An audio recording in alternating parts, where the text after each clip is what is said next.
Have you ever heard a voice in your head that you just can't explain? There are some things that haunt us in our dreams that we just can't get out of our heads. Welcome back, I'm here.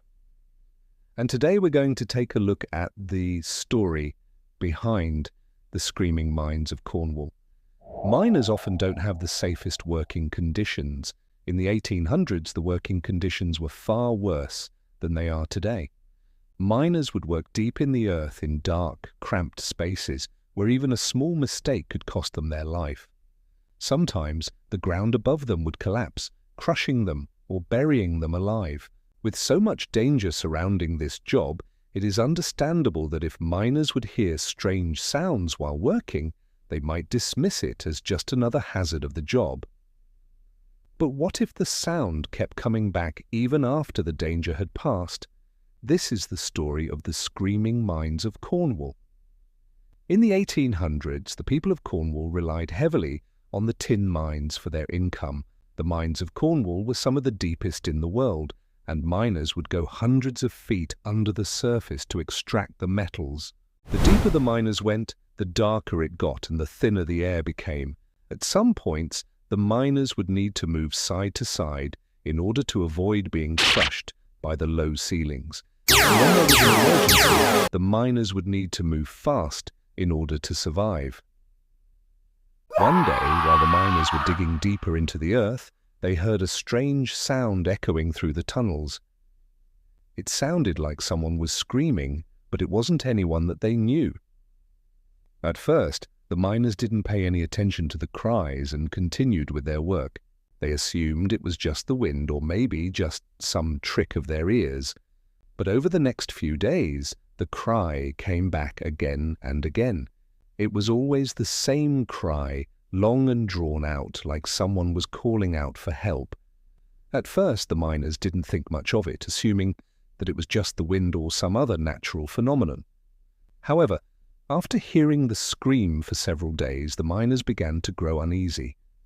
They started to wonder if the scream was a warning of some kind, perhaps a harbinger of some terrible fate that awaited them in the darkness below. One evening, as the miners were working late into the night, they heard the scream again. It seemed to be louder than before and more desperate, as if whoever was trapped down there was trying to get their attention. Just then, the ground began to shake and the miners knew that something was wrong. They quickly made their way to the surface, fearing that the mine was about to collapse, and their fears were soon confirmed when a massive rockslide occurred, trapping several miners beneath the rubble. As the miners frantically tried to dig out their trapped companions, they heard the scream again. It seemed to come from the very center of the earth itself, and it was filled with an unspeakable terror that chilled them to the bone. Despite their efforts, the trapped miners were unable to be rescued, and they perished beneath the rubble. In the aftermath of the tragedy, the surviving miners began to tell stories of the strange events that had occurred. They spoke of the eerie scream that had haunted their dreams and warned them of the impending disaster. Some believed that the scream was the voice of one of the trapped miners, calling out for help as he died. Others believed that it was the voice of the earth itself, warning them to stay away. Despite the tragedy, the miners were unable to be deterred, and they continued to dig deeper into the earth. However, every time they did, the scream returned, haunting their dreams and driving them mad. It seemed that the deeper they dug, the closer they got to whatever evil lurked in the center of the earth. One day, a young miner named John decided to investigate the source of the scream. He gathered a group of his bravest companions and they ventured deep into the mine. As they descended deeper and deeper into the darkness, the temperature began to rise and the air grew thick and heavy. The miners could feel the presence of something evil watching them from the shadows. Suddenly, John heard the scream again. It was closer now, and it seemed to be coming from the tunnel ahead. He and his companions pressed on, determined to find the source of the noise. As they rounded a corner, they came face to face with a sight that made their blood run cold. Before them lay the bodies of several miners who had been trapped in the mine for many years. Their bones were scattered around the tunnel, and their bodies had begun to decay. But it was the look on their faces that truly haunted John and his companions. Their eyes were wide with terror, and their mouths were open in a silent scream. As John stared at the decaying bodies, he realized the truth. These were the souls of the miners who had been trapped in the mine for so long that they had turned to ghosts. And their bodies were the source of the evil that lurked in the center of the earth. John and his companions quickly fled the mine, and they never went back. The other miners heard their story and believed them. From that day forward, they never dug deeper into the earth, for they knew that the evil that lurked below was too powerful for them to defeat.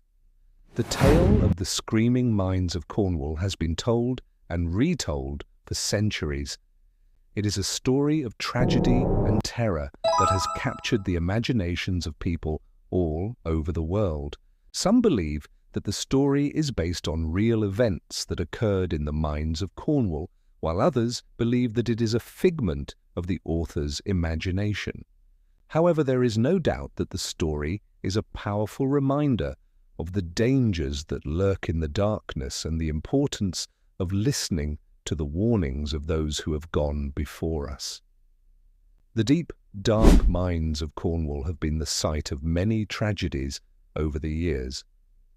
The suffocating darkness and the constant threat of collapse have claimed many lives, and it's no surprise that some believe the restless spirits of these lost miners still linger there. Lost miners, trapped in the depths.